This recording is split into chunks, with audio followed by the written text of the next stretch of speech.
Hey everyone, this is Sayoxy with Triangle Gaming. Today I'm going to be bringing you a League of Legends guide. More specifically, this is going to be a jungling guide for Nunu the Yeti Rider. Now this will be a pretty basic guide, so we're going to take a quick look at Masteries, rune setup, and then an item build that I use. And then at the end I'm going to go ahead and throw in some gameplay footage so that way you can get a quick look at how he plays. So let's go ahead and get into it. Alright, now let's go ahead and take a look at Nunu's abilities. We'll go ahead and start with his passive, Visionary. Nunu can cast a spell for free after 5 attacks. Now in the early game this does help with sustainability on your mana. As the game goes on it won't be as effective, but every little bit helps. Then we have his Q ability, Consume.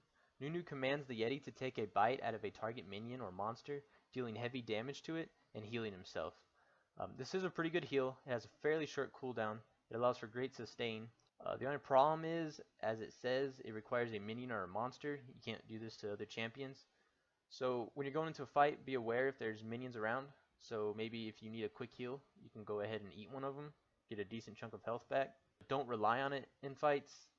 Then there's his W ability, Blood Boil. Nunu invigorates himself and an allied unit by heating their blood, increasing their movement and attack speeds. Now, the good thing about this ability is it does cost fairly little mana, so you can almost keep it on you constantly. Don't forget that you can put this on an ally to increase both y'all's movement speed and attack speeds. So it'll help with chasing down enemies, also just helping any fight whatsoever with its attack speeds, and also if you need to burn a tower quickly, it'll help with that too. And then there's his E ability, Ice Blast. Nunu launches a ball of ice at an enemy unit, dealing damage and temporarily slowing their movement and attack speeds. Now if you build into damage, this ability does do quite a chunk of damage. The only problem is, besides his ultimate, this is pretty much his only damage output ability. But if you build tank, this is a good way to slow enemies and allow your team to run them down. And then there's Nunu's ultimate, Absolute Zero. Nunu begins to sap the area of heat, slowing all nearby enemies. When the spell ends, he deals massive damage to all enemies caught in the area. Now this does do quite a bit of damage if it's allowed to go its full duration. In low level of play, you probably will be able to get away with it. In high level of play, there's a good chance that you're going to be stunned, silenced, whatever. So you probably won't get it off. So it'll mainly be used as kind of a control mechanism for your team fights, just because of its slowing ability. Also a note to remember is that when you're in the bushes, it doesn't show that you're casting this ability, so maybe you can catch an opponent off guard. For your max order, you're going to go ahead and start off with a point and consume, and then at level 2 you're going to get Blood Boil, and then Ice Blast, and then I like to put another point into consume, and then I max out Ice Blast first, consume second, and Blood Boil third, and then of course max out your ultimate whenever possible. So let's go ahead and take a quick look at Masteries. Most of the time when I play Nunu in the jungle, I play him tanky. Now if you want to go with the utility path, you can do that, and pretty much you're just going to put 9 points in defense and build up to Juggernaut. But this is how I usually play him, so this is what I'm going to show you. Go ahead and start off with our defensive tree. Got 2 points in block to reduce some damage. Got 2 points in Tough Skin to reduce the damage done from monsters. Pretty much just help you in the early game. And then we got 1 point in Bladed Armor, also just help you in the beginning and with your jungling. Got 1 point in Unyielding to just reduce a little bit more damage. 3 points in Veteran Scars for a little bit more health.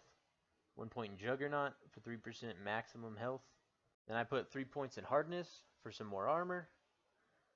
1 point in Reinforced Armor to reduce the damage taken by critical strikes by 10%. 1 point in Swiftness to reduce the effectiveness of slows. Then I got 3 points in Perseverance, get you a little bit more health regeneration. 1 point in Second Wind, increase your self-healing abilities and your health regain. Then I go ahead and put 1 point in Legendary Guardian. Tiny bit more armor magic resistance when you're in fights, but really I just put in there so I can get to the next level and get Tenacious, which reduces the duration of crowd control effects. And then for the utility tree, it's pretty much the basic. I got 3 points in Fleet of Foot for some extra movement speed. 2 points in Meditation for some mana regain, 3 points in Summoner Insight for some cooldown reduction, and then I got 1 point in Runic Affinity to increase the duration of those buffs. For the rune setup I have, for Quintessences, I got plus 1.5% movement speed. For Marks, I have plus 1.7% attack speed, plus 1 armor for Seals, and plus 1.34 magic resist. Now, for Seals and Glyphs, I have just the regular flat resistance and armor. If you want, by all means, go ahead and use the scaling. They are better in the long run. Alright, so let's go ahead and take a look at the item build that I like to use. For starting items, I go ahead and start with Hunter's Machete, and then 2 health potions, a stealth ward, and Sweeping Lens. Now in your first recall, you're going to go ahead and make sure that you get Quill Coat and then Boots of Speed. And then if you still have some money, go ahead and grab the Ruby Crystal. Now for your core items, you're going to go ahead and get Spirit of the Ancient Golem for a health bonus, some extra health, its cooldown reduction, and a little bit of armor. And his passive, Sapping Barbs, gives you a little bit of sustainability. And then its conservation passive, go ahead and get you a little bit of extra gold. And then its active, which gives you a stealth ward.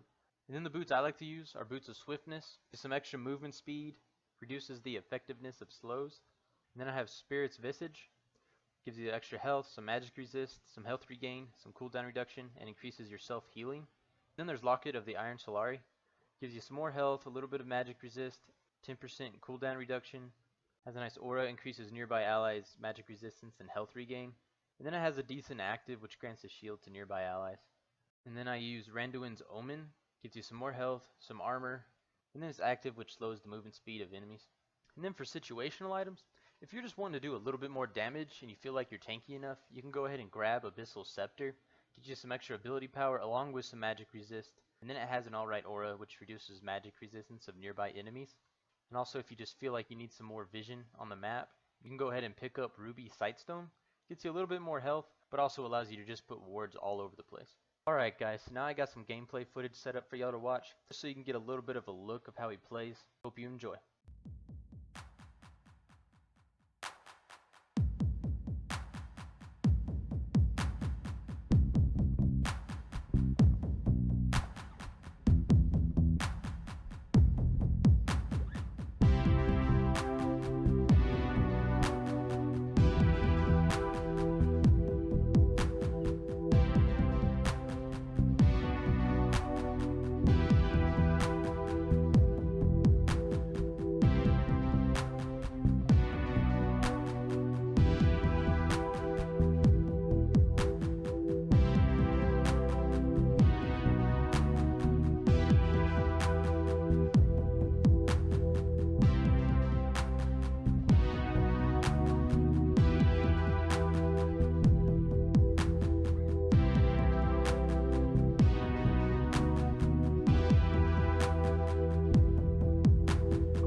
Okay, so that's going to go ahead and do it for this guide. If you enjoyed it, go ahead and like, subscribe, and stay tuned to the channel for some more League of Legends guides. If not, thanks for watching and have a good one.